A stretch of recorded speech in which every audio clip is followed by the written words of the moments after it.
Robstar gang, what up? What up? This is something that obviously you see the title. It's something I've been thinking about talking about with you guys, obviously, for a while. We're doing a bunch of draft content. This is coming up. Obviously, we're gonna be talking about a bunch of draft content coming up. We got obviously we got the basically free agency still going on, but my phone's blowing up right now. But here's the thing. There's just been a lot of chatter about Kenyon Sadiq. Kenyon Sadiq, that's who needs to be a pick at 19. And I'm tired of hearing about it. I'm tired of hearing about it. And today I'm going to explain why we should not reach for Kenyon Sadiq at 19. All right.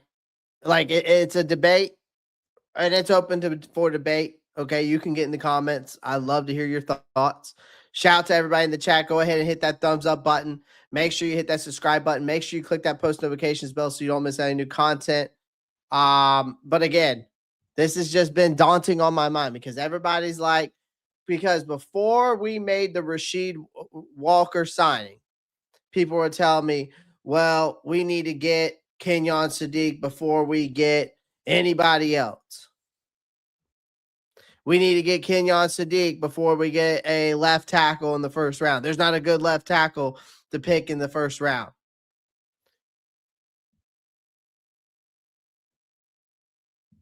Here's the thing, man. I mean, this is said so perfectly by Dan Brugler. I don't know if you know who he is. This is said so perfectly by Dan Brugler. All right. I don't know if anybody knows if you know who this guy is. If it'll load up, I don't know why it's so slow loading up right now. I'm not saying we need a left tackle, chat. I'm not even alluding to a left tackle. I'm alluding to BPA. Sorry, meant for Black Cat. What up, Clay? It's all good, Rock Jones. What's up, Anthony? Mad Max, I'm not even talking about picking up a left tackle now. Actually, if anything, I think that we should pick up a right tackle because of Taylor Moton. See, Rasheed Walker. But the Rasheed Walker thing changes a lot of what we're going to do in this draft. You're going to be able to go best player available, number one, in my opinion.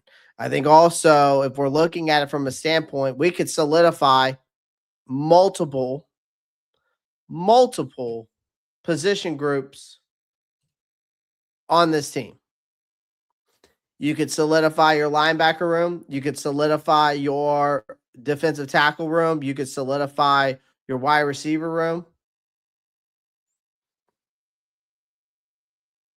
You could solidify your safety position. I mean, I would much rather get Dylan Thiemann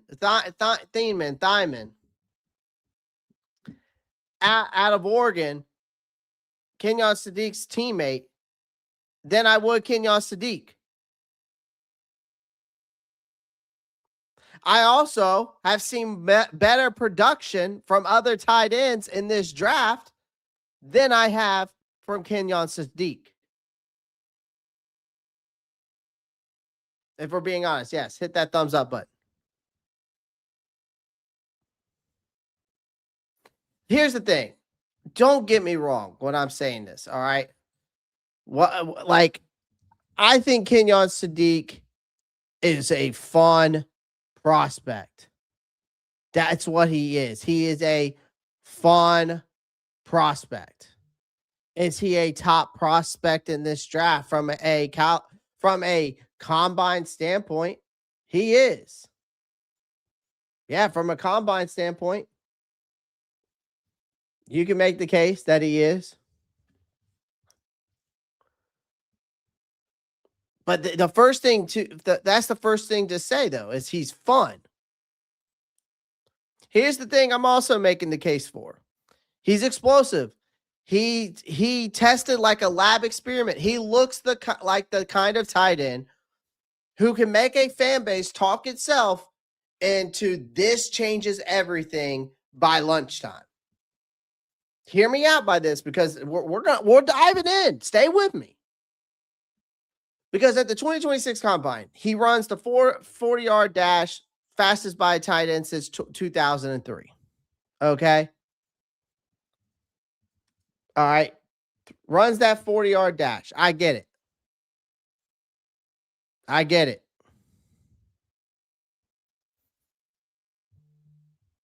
Hold on. Let me see if I can pull some stuff up. Okay. Here we go. So I get it. He runs this 40-yard dash.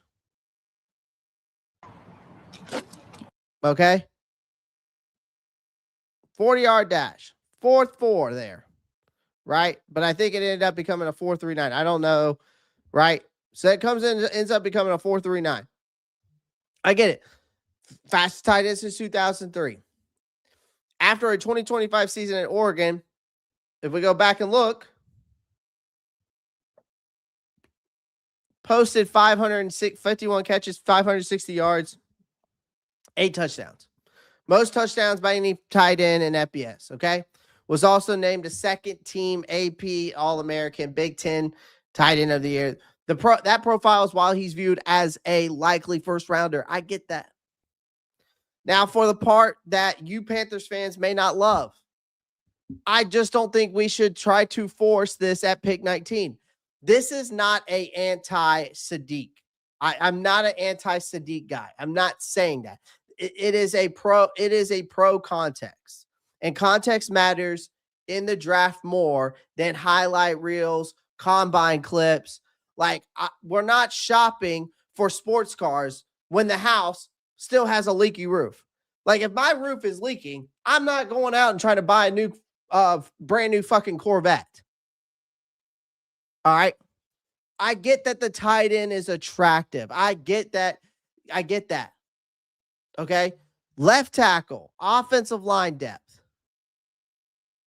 Okay. Now, it was the fastest since by a tight end since 2003. He tied it, I think, because Vernon Davis, him and Vernon Davis ran the same time, big dog.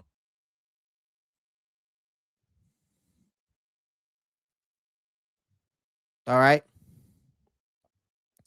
I get it. He's a flashy new toy. The tight end is attractive. I get it. It's like waking up to Christmas morning. You got that new PS5. All right. But let's not forget, your left tackle position is still kind of questionable, even with the Rasheed Walker thing. All right. Like it is and it isn't, because you could re-sign Rasheed Walker. You can move, and if you don't want to extend Damian Lewis, you can possibly move Ike Ekwonu on the inside, save some money. There is a possibility of that. Or you can extend Damian Lewis and still, and save money that way as well. All right, either way. But your left tackle position, your offensive line depth, protecting Bryce Young is essential. Those are different categories. One is dessert. The other one is rent, right? So here's the thing. We've already changed the math, okay? Because before free agency, it was pretty clear to me that we had a wide shopping list, no? And that changed in a real hurry, because here's the thing. We addressed two of the biggest defensive needs by agreeing to terms with edge rusher Jalen Phillips and linebacker Devin Lloyd. They also added quarterback Kenny Pickett. You got center Luke Fortner. You added tackle Stone Forsythe in free agency. Later on, you add Rasheed Walker, left tackle position. Free agency tracker, and if you watched it, if you looked at the free agency trackers or any of the team coverage, it made it pretty clear what happened here, right? We spent real money and real energy, right, on defense.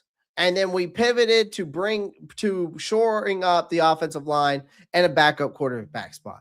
That's because the draft should be now less about taking the coolest toy available and more about what still actually threatens this offense if it goes wrong in September. The answer is not hard to find, okay? Now, I'm not saying left tackle is the biggest need.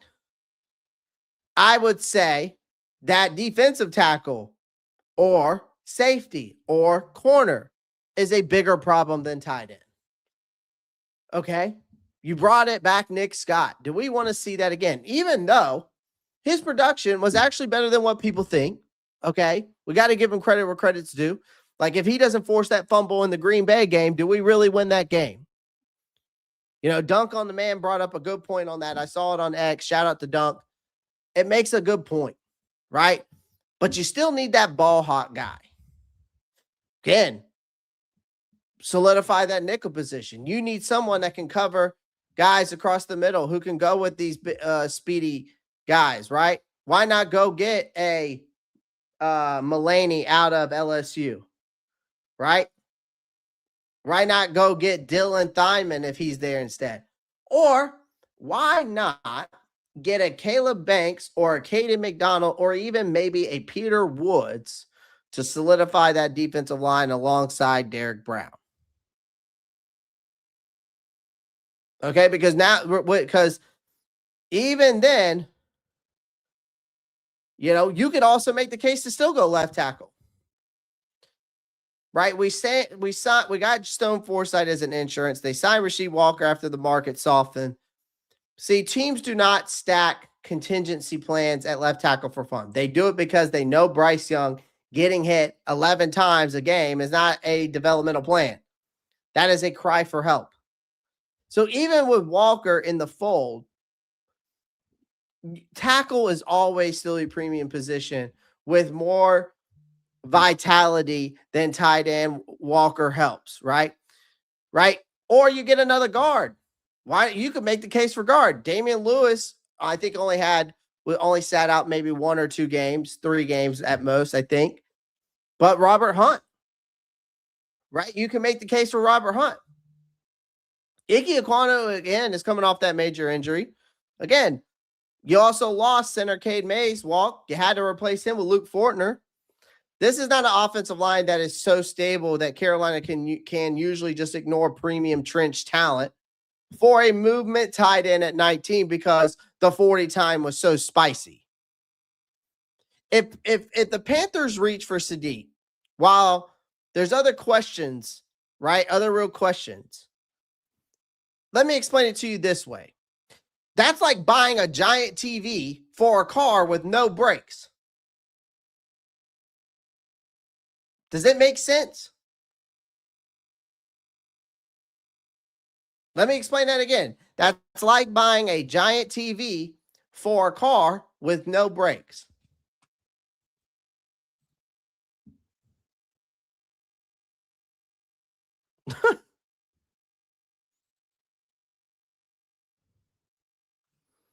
Does that make sense? By the way, shout out to Steve-O with these $5 donations. With that $5 donation, I appreciate you. Draft in no particular order, says defensive tackle. I mean, I think DI kind of goes with defensive tackle, but that's okay. Center, right tackle, left tackle, linebacker, free safety, corner, wide receiver. But I appreciate that $4.99 donation. Shout out to Steve-O.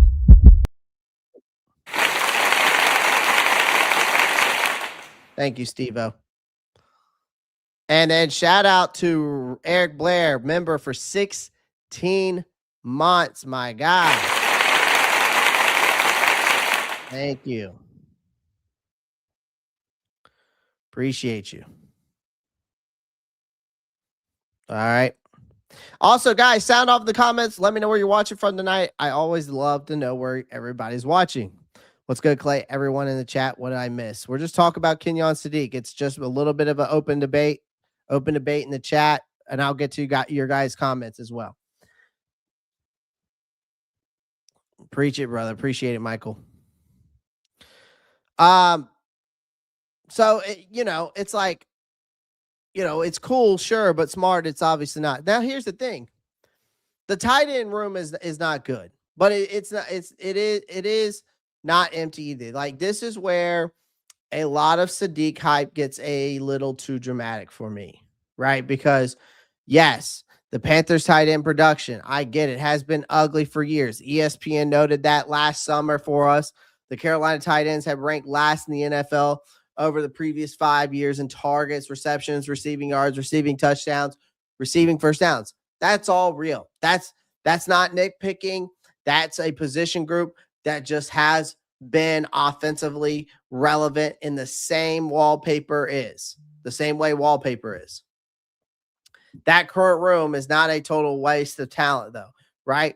You go look at even Panthers.com, the offseason tight end review. They if you read that article, said the unit was on the field often in 2025 with 4 different players registering at least 3 receptions. Dave Canales specifically described that room as a tough, versatile guys that we can trust. Jadavion Sanders, before suffering a broken ankle late in the season, he already had 29 catches for 190 yards and a touchdown. Tommy Tremble, remains in the mix. The team also has key depth pieces. They got James Mitchell. They brought him back. You still got Mitchell Evans around the room, who I think actually has a lot of potential to really take over this tight end room. I think he has more potential than Jadavion Sanders to take over this room. He reminds me of a Jason Witten. And I think Mitchell Evans, if he can tap into that Jason Witten, what I've seen from him, I think you could really see some great production from Mitchell Evans than a lot of people think. This is not an elite talent room, though. I get it. It's not an elite tight end room from a talent standpoint, but it is also not a one-chair apartment where everyone has to sit on the floor. Okay? Carolina can function here, there. It may even improve internally if Sanders takes a step forward. Same thing with Mitchell Evans. All right. Like left tackle, by contrast, it is still one bad twist of Ike Ekwano's recovery timeline away from becoming a weekly emergency. So here's the thing. This is not saying that Kenyon Sadiq is not a first-round talent. He is a first-round talent, but he is not a flawless prospect that a lot of you guys make him to be. Okay? This is the part that gets people this is the part that when people only watch highlights in the combine, right? I've watched his tape. He's a premier athlete. There's no doubt about that. There is a reason he's in the first round conversation, but there are also reasons he's not some universal run the card to the podium lock. Okay. Go read Eric Edholm, I think is how you pronounce his last name. He's part of NFL.com. He wrote the easy drops on Sadiq's tape, and they're semi-maddening because even while praising his freakish athleticism, NFL Draft Buzz notes that he's measured at 241 pounds at the combine, which is light for an NFL tight end, and says his blocking technique, which it does, and it is, a remaining work in progress. With leverage and point of attack issues as well, showing up too often. I saw that in his tape as well. Even Yahoo draft analysts similar framed him as an athletic, movement-based tight end who's really his NFL value really depends on heavily on leaning into his strengths as screens, release, space players. That doesn't mean he's bad. It just means he is a specific kind of good. Okay? So if you take a player at 19, you need to be honest about what you're drafting. You're not drafting a complete bully ball, every down tight end who just solves both your pass game and your run game overnight. All right. You're drafting a weapon, a very fun weapon, but also a player who may need usage design, who still has drop concerns at a 10.5% drop rate, who is not yet a finished blocker. That matters if your offensive line and still other things need adult supervision. Now, if he slides outside the top 15, That should tell Carolina something.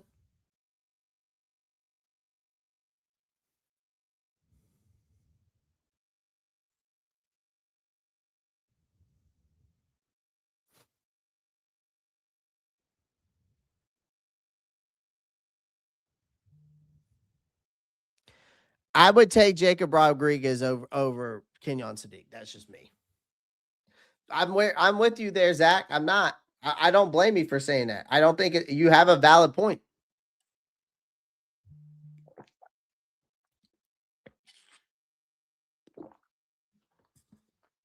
You have a valid point there.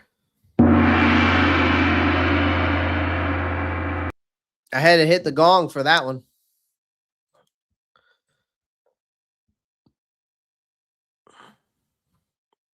I would love Monroe Freeling.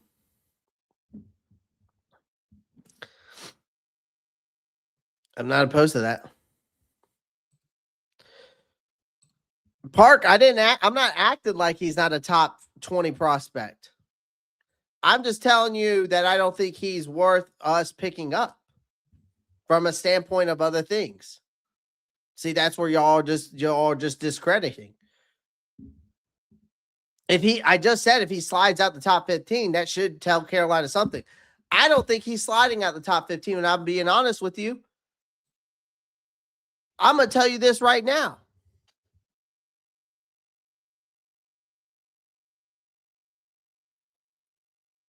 I'm going to tell you this right now. I think the Baltimore Ravens are going to take him at 14.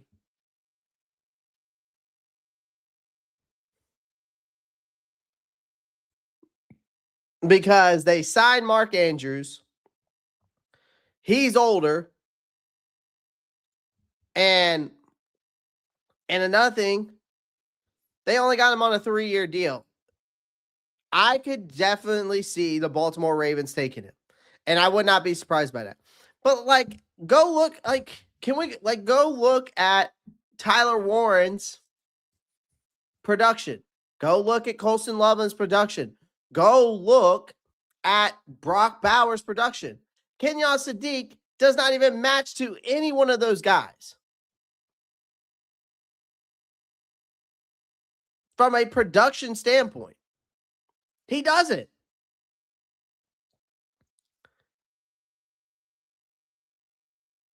Like Kenyon Sadiq is not Brock Bowers. He's not a Colston Loveland. He's not a Tyler Warren. Their tape showed totally different. I wish that we could still. I wonder if I could still pull up Brock Bowers PFF at Georgia. Let me see if I can pull it up. Let's look up Brock Bowers PFF Georgia grade. I don't know if I can pull it up. Let me see. I don't know. I don't know if I can pull it up or not. Damn.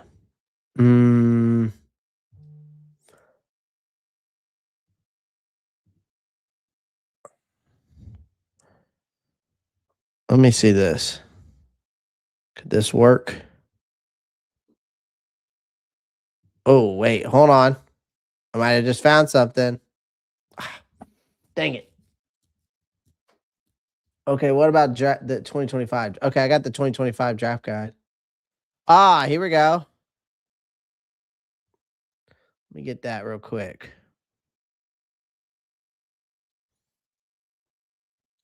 All right. Let me find him.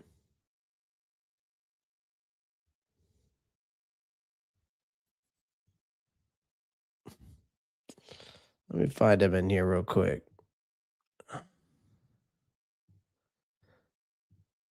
Wait. Wide receivers. Slide 5. Slide 6. 322. 332, I mean. Okay, here we go. Okay.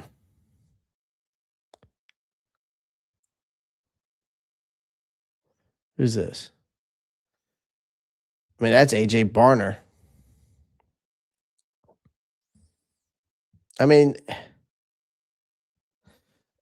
I like look at this.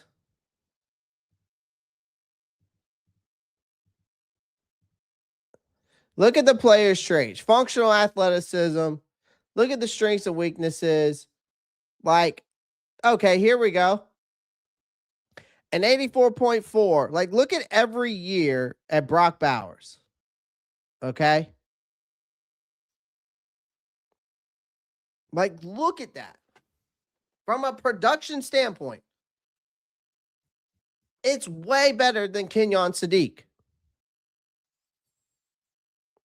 Way better. Not even close.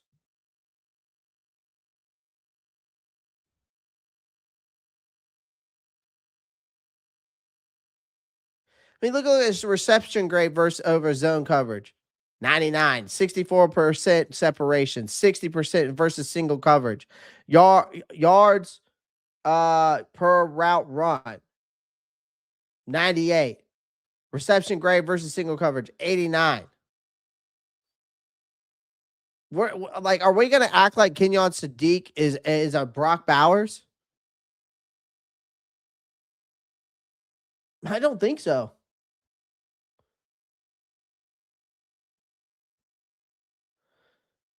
I don't hear them saying this either. Bowers is one of the most well-rounded tight end prospects to enter the NFL, to ever enter the NFL. They're not even saying that for Kenyon Sadiq. See, that's the thing. I can understand if Kenyon Sadiq is getting this type of coverage. I'm not taking a first-round pick by saying, oh, well, he's got a high floor. He's got a high ceiling because of his freakish athleticism. I'm not doing that. Why would I take a prospect because he has a high floor and freakish athleticism? We've seen freakish athleticism only go so far in the NFL. How many times have we seen guys go to the combine with freakish athleticism and then go into the NFL and absolutely be a dud? More than guys who have come in more times than I probably can count. And that I've ever since I've covered this league. And we all know, Zach, you just took the words out of my mouth. Dan Morgan values production over potential. That's correct.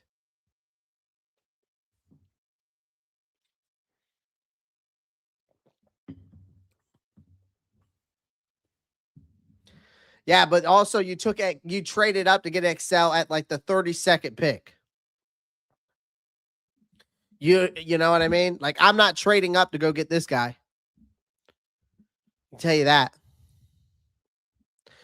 Yeah, again, if he slides out outside the top 15, that should tell you everything you need to know. Like, the user's framing here is important. Like, if he even falls out of the top 15, exactly.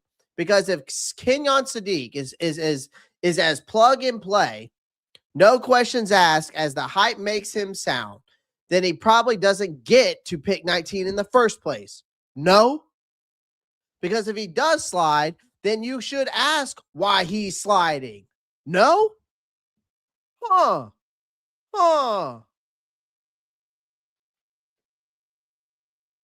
mean, like, even if he does, if he is such a plug and play, no questions asked type of player, then he's not sliding down to 19.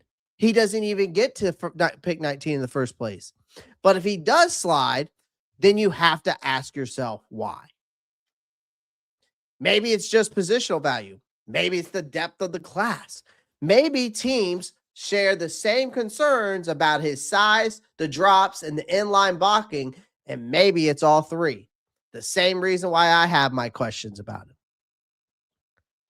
A slide is not always a red flag, but it does often a clue. It does. Because if multiple teams pass on a tight end while premium offensive line talent or blue chip Trent players or a blue chip wide receiver or blue chip linebacker or you know what I mean, or premium defensive tackle are also available, we have to pay attention instead of acting like we found buried treasure in aisle 7 of your food line. That's how some of y'all are acting.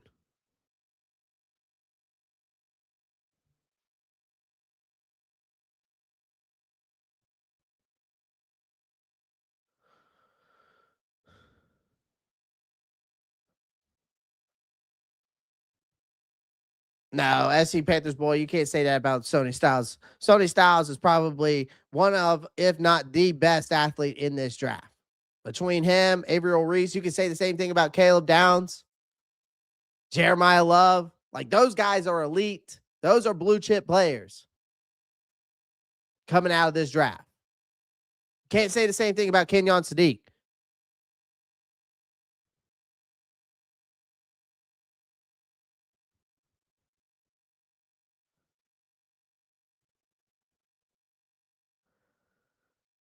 Park, this is not Madden, bro. Stop.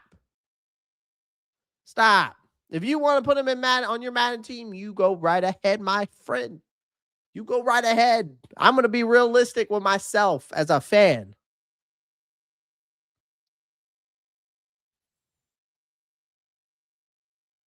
I would take Peter Woods over Sadiq too. Solidify that defensive line alongside Derek Brown. Could you imagine having Jalen Phillips, Devin Lloyd, Jacob Rodriguez, Peter Woods, or Caden McDonald? I don't care. Or even if you go Caleb Banks, I'm okay with that too. But you get someone to go alongside Derek Brown and you solidify that defensive line and you have Nick Scorton on the other side and you got Princely and Mommy Allen still developing and you got Pat Jones back who was looking really good before he got injured.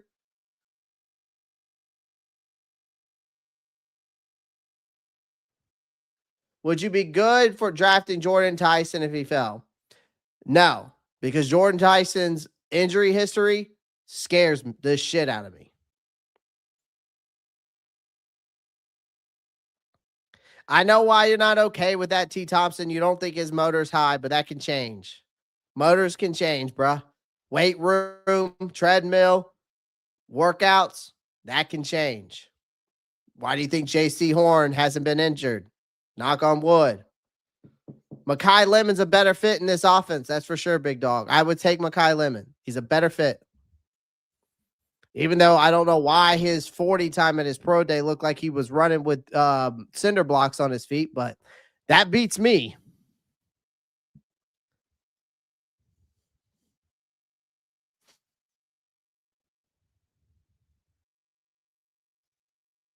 Yeah, the ankle injury killed Caleb Banks. Caden McDonald, though, again, him and Peter Woods. Peter Woods, the only reason why I take Peter Woods over Caden McDonald is because of the versatility. You could put him at the 5 or you could put him at the 0 technique. Like, that's the great thing about Woods. You could put him at the 5, you could put him at the 0. I don't think so, big dog. I don't think that makes sense, like, because of what we've already done with the wide receiver room. You got John Betchie, you got Jalen Coker, you got Jimmy Horn Jr., you brought Bryce and Tremaine back. You got that wide you got David Moore. It doesn't make sense. You have 7 wide receivers in.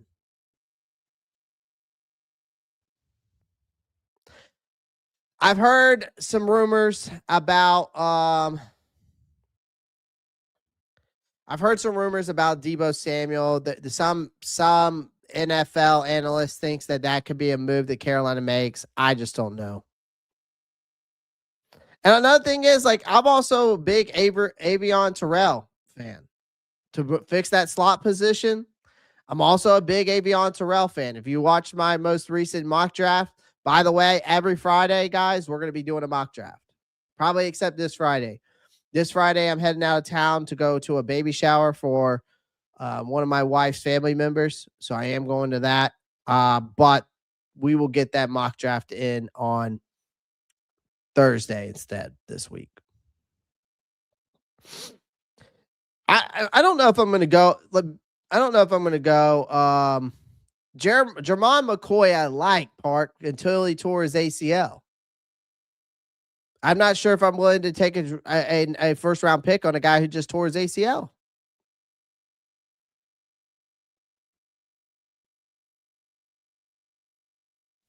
Rare Gamer, we took care of it with Rasheed Walker.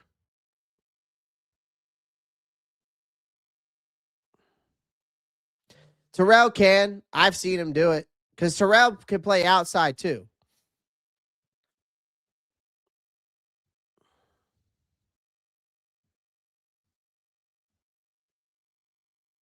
Terrell can play outside too. That's the thing that I like more about Avion Terrell. Like, I like D'Angelo Pons, don't get me wrong. Or hey, another guy in the second round. Don't forget, guys. Another nickel, Keontae Scott out of Miami. Is also a solid pickup for the nickel position. AJ Halsey, I think he's more of a ball hawk free safety to me, T. Thompson. He can play the nickel, though, but I think he's a better fit for a ball hawk free safety. I think he'd be a good fit alongside Morig. Better than Nick. I mean, I think he'd be an upgrade over Nick Scott, but give or take. But again, another thing I want to point out too is with this tight end class, man, like it's deep, bro. It's deep. Like, look at this tight end class. There is so much. Eli Stowers. I'm a big fan of. I like Michael Trigg. Justin Jolly is a sleeper, I think, in my opinion. Joe Warrior is a sleeper as well, in my opinion. Michael Gillenborg is a sleeper as well. Tanner Kozel is a better productive tight end, in my opinion, you could get in the 6th round. I mean, we're talking about a guy who's 6'7", 250. And again, run blocking grade, his in-line blocking is terrible too. He needs work on that. I ain't gonna lie. But look at the drop rates, 2.6. Look at the average route run, 2.26. Look at the contested catches, basically 75%. Like, I mean, the production outweighs. I like Oscar Delp too, out of Georgia. I like Oscar Delp as well. Who else is in here that I'm missing? I feel like I'm missing someone.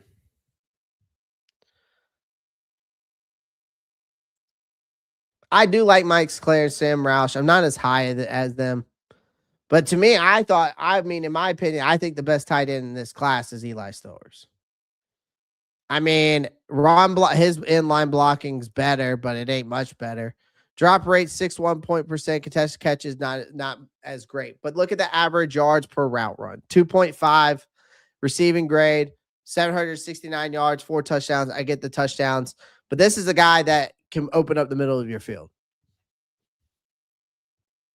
I get the Kenyon Sadiq hype, but again, I just think that this class is so deep. Like, this is the biggest reason I think we should resist on forcing Sadiq, because when we go, just like what Dan wrote here, that the tweet that I just showed you earlier.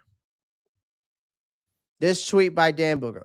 Still haven't found the bottom of the tight end draft class. There are going to be some useful guys still around the late rounds. I have more draftable tight ends in this class than any other I've done. He still hasn't found the bottom of his tight end class that there are going to be useful players available in the late rounds and post-draft free agency. He also said he has more draftable tight ends in this class than any other draft class he's studied. That lines up with broader reporting around the 2026 class. It is viewed as usually a deep. That means that it's usually viewed as or unusually, I guess you could say, deep at tight end, with real options expected to be available well after round 1.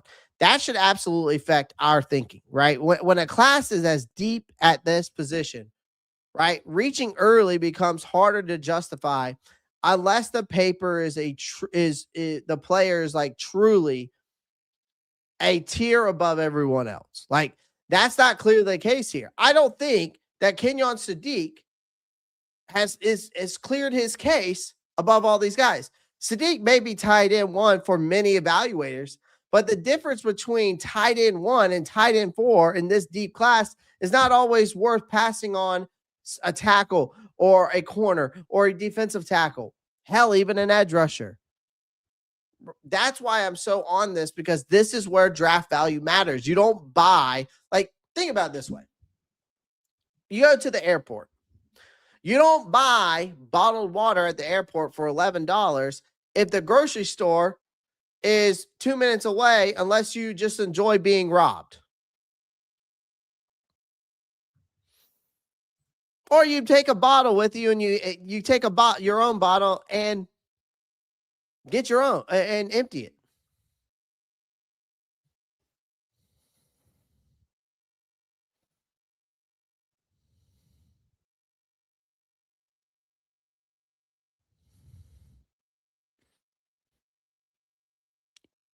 Center round one. I mean, y'all control in the comments all you want, but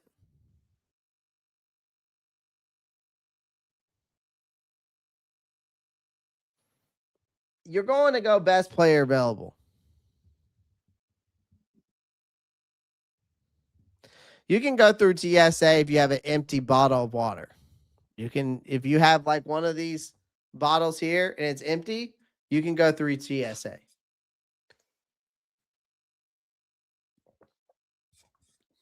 And I'd rather do this than spend $11 on a Fiji water, because that's all they got for the most part. It's worth what someone's willing to pay. True, Rock Jones. Very true. But here's the thing. A lot of you guys are centering this conversation, I think, around Bryce Young.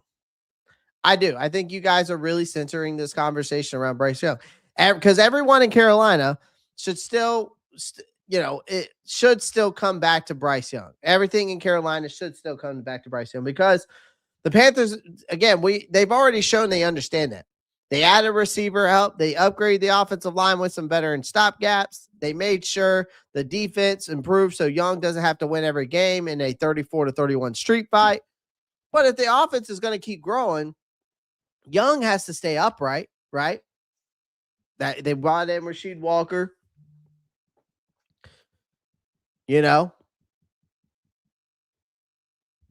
Like if you followed ESPN's offseason coverage for the Panthers, I mean, they specifically listed a signing a potential starter left tackle, and then either re-signing K Mays or replacing him at center among the team's key, priorities. But that's not accidental. That is the team. That is the team telling you where the real stress points are, right? I mean, I get it. A dynamic tight end helps your quarterback tremendously, right?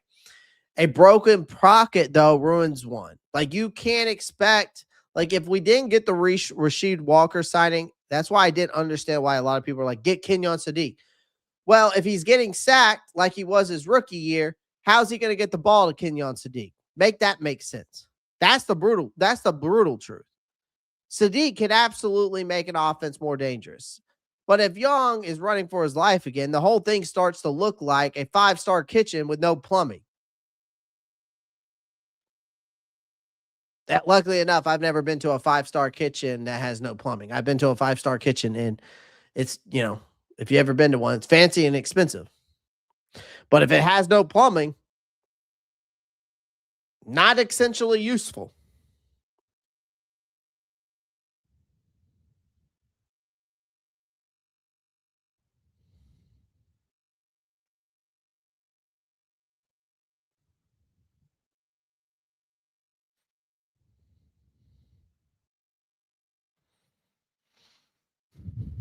Dickie Davis says, trade to the end of the first, get a safety, and add a linebacker. Shout out to Dickie with that $2 donation. I appreciate you, Dickie, for the support.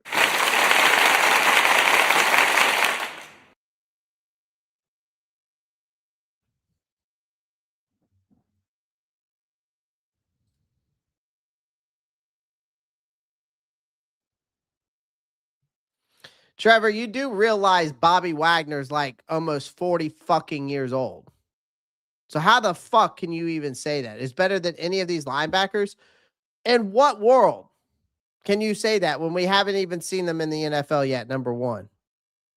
And he's also 40 years old. God. Oh my God. Why would we even say that? Like, do y'all ever like just think before you speak? Did your mom ever tell you that? Golly. That makes no sense to even say that.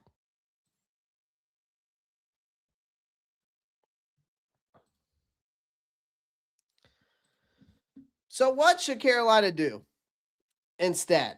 Well, I'll tell you. If the board falls in the way where a true defensive tackle value is there at 19, I think you take the defensive tackle or a true safety or a true nickel corner or someone who can be in that nickel position, right? If the best player is a different premium position with a stronger positional value and a cleaner projection, they should do that. Like if Sadiq somehow becomes the clear best player on the board by a meaningful margin, fine. Then that conversation changes. But he's exciting is not enough for me. He ran a real fast 40. It's not enough for me. Panthers tight ends have stunk for years. It's definitely not enough by itself. You draft a tight end in round one can make sense, but reaching for one when your quarterback protection still feels like a rental couch held together by optimism does not. Or you could solidify your wide receiver position. You could solidify your safety position. You could solidify your defensive tackle position. You could get another linebacker to go alongside Devin Lloyd.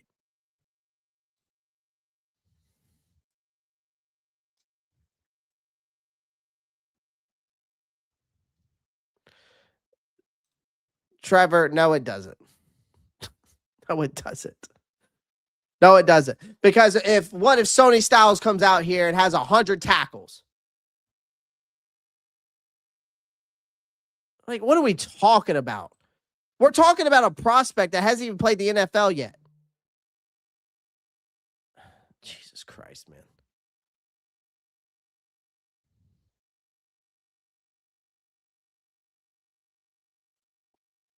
Just because he's a future Hall of Famer doesn't put him over any other of these prospects. We're not trying to sign 40-year-old dudes to come here. We're trying to build for the future.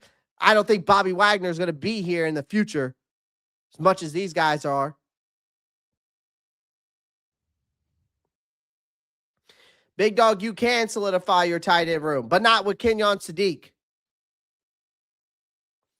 My top 5 picks at this point right now, I mean, if I'm going, my top 5, if I could have it my way, Sony Styles would be there. But I'd rather have his teammate and Dylan Thiemann, or Thiemann. I don't even know how you pronounce his last name. I'd actually take Emmanuel McNeil-Warren over him. Shit. Who else? I take Mansour Delane over him. I take Avion Terrell over him.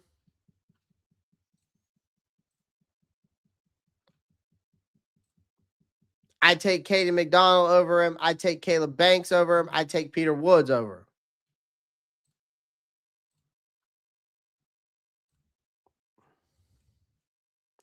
I'd take Akeem Messidor over him.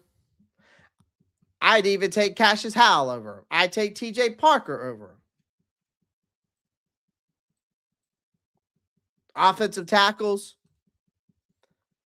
I'd take Spencer Fonda over him, Monroe Freeling over him. I'd take Blake Miller over him. I'd take Caden Proctor over him. I'd take Caleb Lemieux over him. Because at least I know I'm solidified in position. I'm not sitting. I don't think that Kenyon Sadiq's not a top 10 player, man, or a first round tight end, but he's not worth it to me just because, oh, yes, he ran around fast 40. Oh, yes, the Panthers tight end stunk for years. Oh, yes, he's exciting. It's not enough for me. I do think he's a legit prospect. Don't get me wrong. This is where I'm trying to get at. Like, you think I'm bashing the guy. I'm not. Here's the thing. He's a legit prospect. He's explosive. He's productive. He's clearly one of the best athletes in this draft class. But if you want to argue he's a first-round talent, that's a normal football opinion. Sure. But we should not reach for him at 19 because he's fun. All right? If you look at the offseason so far, one thing is obvious from this front office knows this roster still needs functional answers more than just pretty ideas. I get that this is the hot 10 out of 10 girl on Tinder, right? You want her really, really bad. Okay? You want her really, really bad, but she's really toxic when you could have had a solid 8 and you could have taken her out to dinner and had a way better time because the 10 is like speaking to like caveman talk. You know what I mean? Like, I'd rather take the 8 out on a date who I can have a conversation with than the 10 who I can't and is toxic.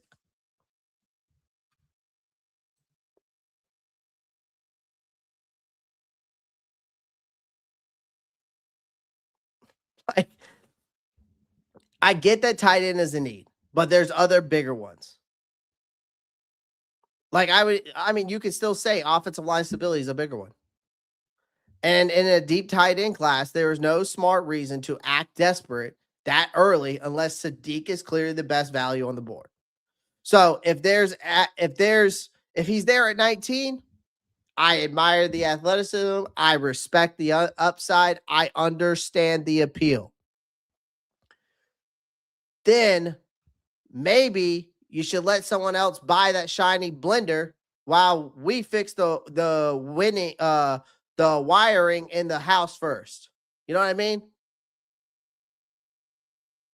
Let somebody else buy that shiny blender while we fix the wiring in the house first. You ever heard that?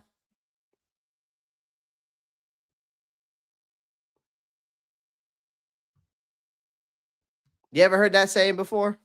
Probably not. That's like some Southern bullshit.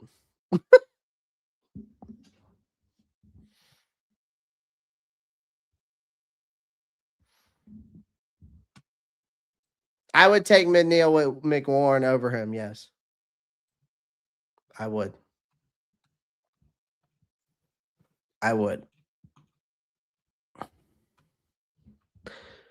I'd take Mekhi Lemon over him.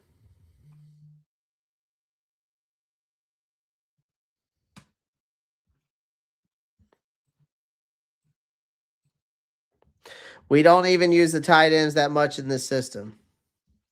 Well, we've been told that they were going to use them more in this Dave Canal system, but that hasn't come to fruition. I can tell you that.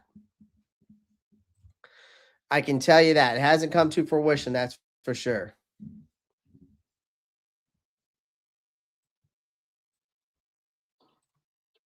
Good Lord. Sorry, I'm trying to move that comment out the way.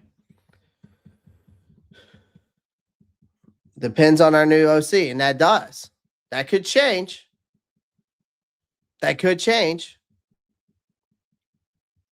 Guess you could look at the production from a Miami standpoint with Brad Ezek, but also I'm talking about, I think another thing is Rare Gamer. You got to think about the guy that we brought in. Why can't I think the ball-headed guy's name we brought in?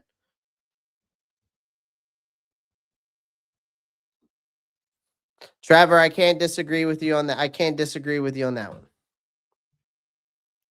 That is one I cannot disagree with. But Val, thank you. I could not think about his name. I see his face. It also depends on Bevel, man. It also depends on Bevel. Bevel, he's basically going to be your Daryl Bevel. Thank you, Foundational King. Yeah, crazy thing is our OC isn't new. It comes down to Darrell Bevell because he's going to be basically he's your play designer.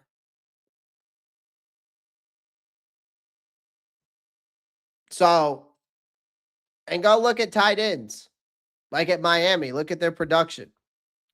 That'll tell you a lot with Darrell Bevell and the play design. Now, I don't know how much Darrell Bevell had in play design down in Miami, right? But if I remember correctly, Darren Waller last year was going off when he returned from retirement. I do remember that.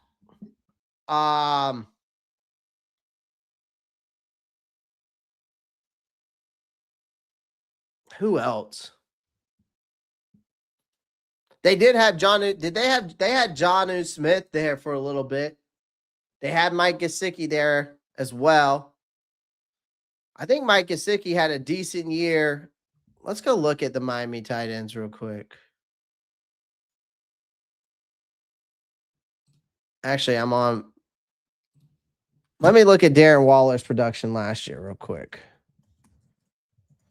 Because that does kind of give me an idea of like, but again, I don't know how much production or how much Darrell Bevell had in that. Last 5 games averaged 33 yards. He had 34 targets, 24 receptions. He had 6 touchdowns, though. They didn't even grade him. Okay, let me go to Mike Gesicki real quick because Mike Gesicki was here. I'm just interested to see what their production was in Miami. And I'm pretty sure Darrell Bevell was still here.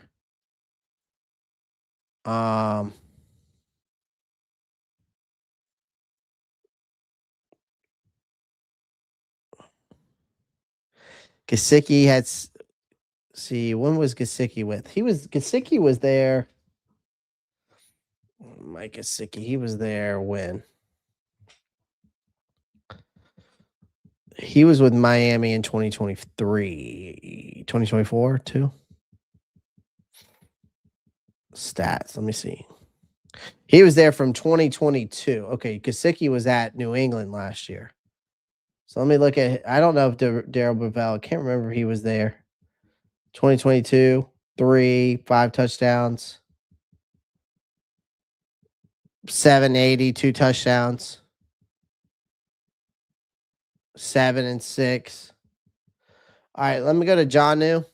I'm just looking to see what their production were in Miami. Jonnu was there in 24. Okay. Let's look at Jonnu's stats from a damn. He did cook. In 2024, 88.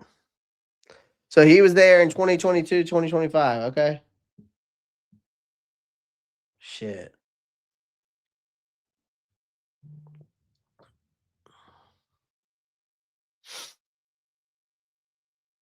That ain't bad for Jonnu. Yeah, Gesicki's been in the league a lot longer than I realized, to be honest with you. So, again, that's my case, man. Like, the way I look at it, again, is like, let someone else buy that shiny blender while we fix the wiring in the house. You know what I mean?